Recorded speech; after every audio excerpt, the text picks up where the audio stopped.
നമസ്കാരം. തൊഴിൽജാലകത്തിലേക്ക് സ്വാഗതം.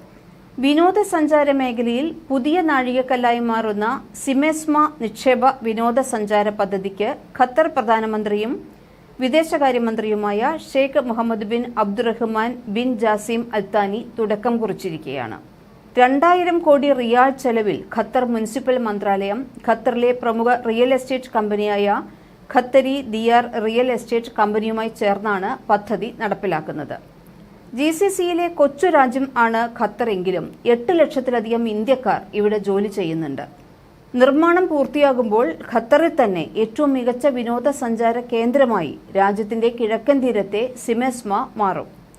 പൊതു സ്വകാര്യ മേഖലകൾ സഹകരിച്ചാണ് പദ്ധതി പൂർത്തിയാക്കുക എന്ന് മുനിസിപ്പാലിറ്റി മന്ത്രി Abdullah bin Hamad bin Abdullah Al Attiyah അറിയിച്ചു. രാജ്യത്തിന്റെ വികസനവുമായി ബന്ധപ്പെട്ട ഖത്തർ നാഷണൽ വിഷൻ 2030 എത്തിച്ചേരാനുള്ള ഗവൺമെന്റിന്റെ ശ്രമങ്ങളുടെ ഭാഗമാണ് ഇത്തരം പദ്ധതികളെന്നാണ് പ്രധാനമന്ത്രി വ്യക്തമാക്കിയത്. ഖത്തറിന്റെ കിഴക്കൻ തീരത്ത് 7 കിലോമീറ്ററിലായി വ്യാപിച്ചു കിടക്കുന്ന പ്രദേശത്താണ് സിമെസ്മ പ്രോജക്ട് വരുന്നത്.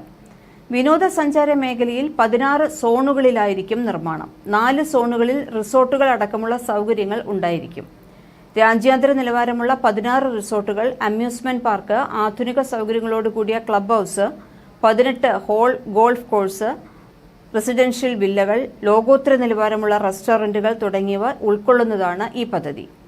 കടലിനോട് ചേർന്ന് നിൽക്കുന്ന ഈ പ്രദേശത്ത് 7 കിലോമീറ്റർ ദൈർഘ്യമുള്ള ബീച്ചും രാജ്യാന്തര നിലവാരമുള്ള നഗരവും പദ്ധതിയുടെ ഭാഗമായി സജ്ജീകരിക്കും. പദ്ധതിയുടെ 8% പങ്കാളിത്തമായിരിക്കും സ്വകാര്യ മേഖലയ്ക്കായി നീക്കിവെക്കുന്നത്. ഖത്തർ നാഷണൽ വിഷൻ 2030 ലക്ഷ്യങ്ങളുടെ ഭാഗമാണ് സിമെസ്മ പദ്ധതിയും. സ്മാർട്ട് സംവിധാനങ്ങളും സാങ്കേതികവിദ്യയും സ്വീകരിച്ചാണ് പദ്ധതിയുടെ നിർമ്മാണം. പരിസ്ഥിതി സൗഹൃദ പ്രാദേശിക വസ്തുക്കളുടെ ഉപയോഗവും സ്വകാര്യ മേഖലയുടെ പങ്കാളിത്തവും പദ്ധതിയുടെ സവിശേഷതകളാണ്. പദ്ധതിയുടെ നിർമ്മാണ ഘട്ടത്തിലും പൂർത്തിയായ ശേഷവും ആയിരക്കണക്കിന് തൊഴിലവസരങ്ങൾ ഈ പദ്ധതിയിലൂടെ കൈവരുമെന്ന് ഉറപ്പാണ്.